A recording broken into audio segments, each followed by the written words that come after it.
Penny and welcome back to the channel. For those of you that have been following me, I've bought some land 3-4 weeks ago down on the edge of Cornwall, so we're spending a lot of time up there, but I'm back on the plot today. I've got some successes and some failures, so we're just going to have a walk through and show you what I've been doing when I've not been down there. I've been here, but this has been a little bit neglected, if I'm honest, but it's doing fairly well. So let's have a walk round. So where I've been down on the edge of Cornwall, we've had a little bit of rain and it's quite a wet area compared to here. This here, we haven't had rain for a very, very long time. These are self-seeding pumpkins, doing really well in the dung heap. Jerusalem artichokes, I've just watered those. I've given everything a really good water. Haven't really watered much this year. Got some little carrots coming through. A squash, he should bounce back. He was looking a little bit wilted. A coloured chard. But my poor old broad beans have gone black. So they're the ones that I planted last year. And I've never grown broad beans before, and it kept saying that I had to wait for them to point down, and they didn't. And like I say, I've not been here as much as I would normally have been, and yeah, they're ruined basically. And I believe I've googled it that I need to pull them up and actually burn them, not put them on the compost heap. So that's what I shall do tomorrow. I've got to get home to look after the granddaughter now, so that's enough of that. In the greenhouse, I have heavily mulched everything a good week ago, and obviously I've got the shading up. So in here, I've only actually been watering twice a week, even though it's been so hot. It's doing fairly well. The tomatoes, I've had my first little batch of tomatoes. I'll show you in a minute. This is the black-eyed peas. They're doing well. The mung beans not so well. I don't know what to expect with them, but they're not really doing much at all. Tomatoes doing okay. These are ground cherries. Again, I've not grown them before, so I didn't know what to expect. In here we've got peppers, they're starting to flower, and aubergines. In the trays, because I've got a lot in pots, I've put some chips in the trays and I've just filled it up with water, and hopefully the roots will go down through the bottom of the pot and pick up the water when it needs to, and it will hopefully slow down the evaporation using the wood chips. I can always put a layer of plastic or something in on the top of there to stop it drying out, but it seems to be working quite well at the moment. Got my first cucumbers coming through. Not quite big enough to pick them ones, but I am going to pick them when they're quite small this year, because I think I've got quite a lot. That is a Chinese squash, which again I've already picked. Again, I've done the same in here, in this bed here, because I had so many pots, and I'm not used to having pots. I didn't really know how to keep them hydrated, and this seems to be working well. Again, I've got the wood chip, and I put some plastic all in the bottom, then I put these the wood chip in, and then buried the pot in the wood chip, and it does seem to be working quite well, but who knows.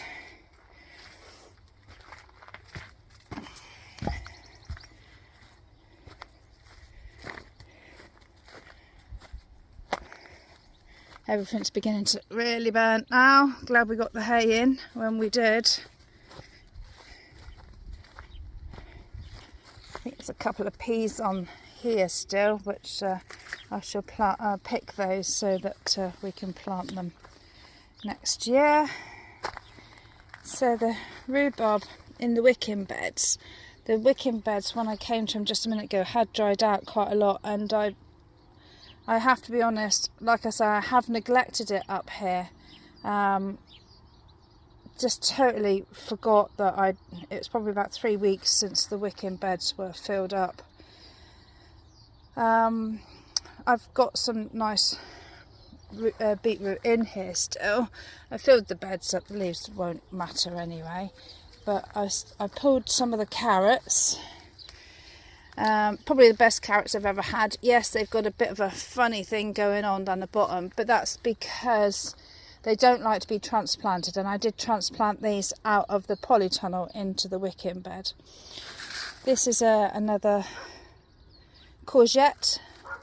I've picked 2 off of there this morning. These are the sugar beet. I'm going to be putting some seed gatherers on them as well to collect the seeds. Potatoes and beans are not doing much. Leek are doing well in that bed, and also I've got some sweet beets. They're not sugar beets, but they're sweet beets coming through, so that's nice.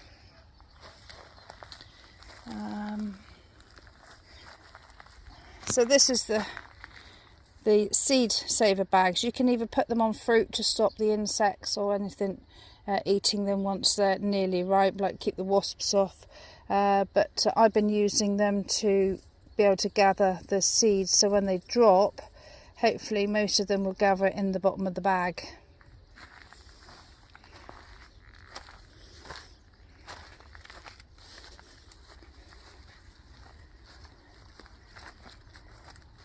My potato towers, I do have grape that I only planted a few weeks ago, but it's got grapes on him, but he won't do much, not this year.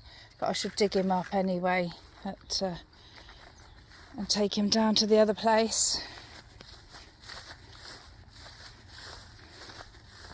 Had massive success, very exciting success with the old chickpeas. If you saw one of my videos before, I planted them from store-bought product that you would just keep in your pantry shelf forever. But try to do it slowly. Got loads and loads on there. I've never done it before, never grown them before. But yeah, very, very pleased with that. They've got loads on them. And equally as pleased with the old lentils, if I can get a close up, because they are tiny.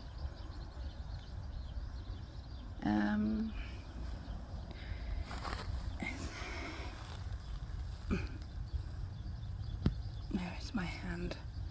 There we go, that's the lentils. But we have to wait for them to go dry and hard. Last year they were a lot taller, but the lentils and chickpeas are quite drought hardy, and they were ones that I wanted to trial this year. The lentils I grew last year, I had about 30 seeds from the company, but only 3 germinated, so it gave me a little pot of lentils off of that. So I kept those and planted them, not expecting too much, but they all virtually germinated, so that was really good. I do see some down there actually. They're beginning to go white, because they do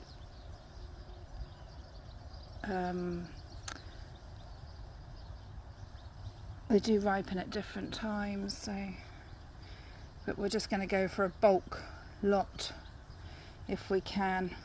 Where's my camera pointing?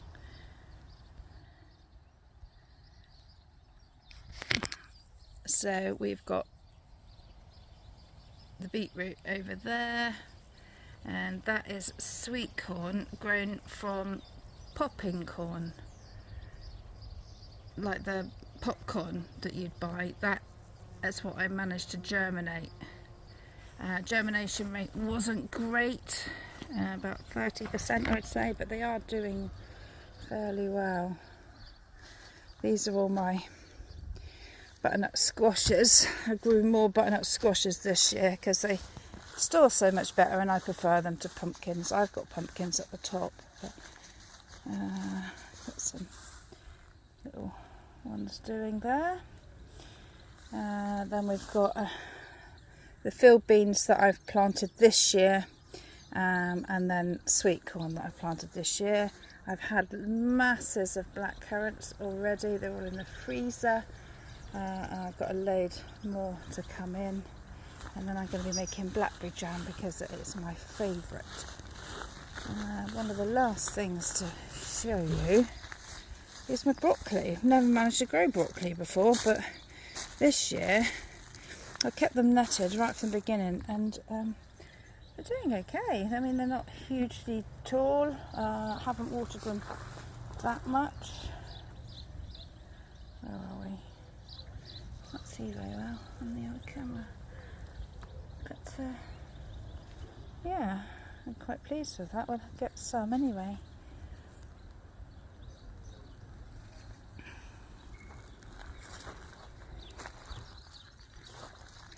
I think that's about it. Oh no, I do have my peanuts, which are just coming into flower. Again, the peanuts that I've grown are from Asda's monkey nuts that you would eat off the shelf. That I had a bit of problem germination wise. Then I had a problem with mice. Grab my carrots in a minute. Actually, I'll grab my carrots now.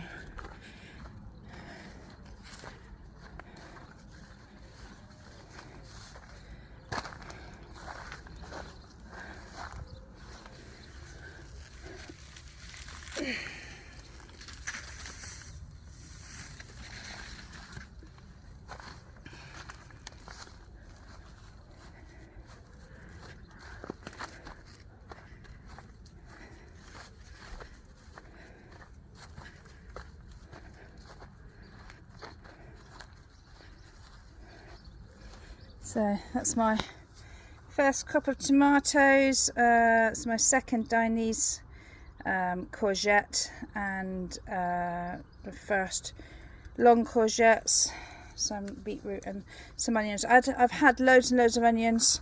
Some have already dried out and they're in storage along with the garlic. Some of them have bolted like these ones, so I've just dried those out, or dehydrated those and got those in a jar so they won't be wasted.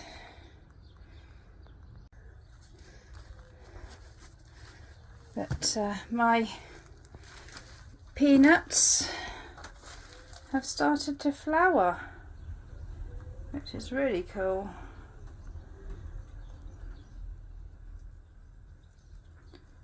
It's very interesting to see what's going to happen with them. But that is about it for today. Hope you enjoyed the quick walk around. It's not a game of perfect, still gardening, and my time really is spread way too thin, but I know I will reap the rewards in the end. I hope you follow my journey with our new plot of land. Thank you to all those that have continued to watch. It's been amazing. Till next time, bye.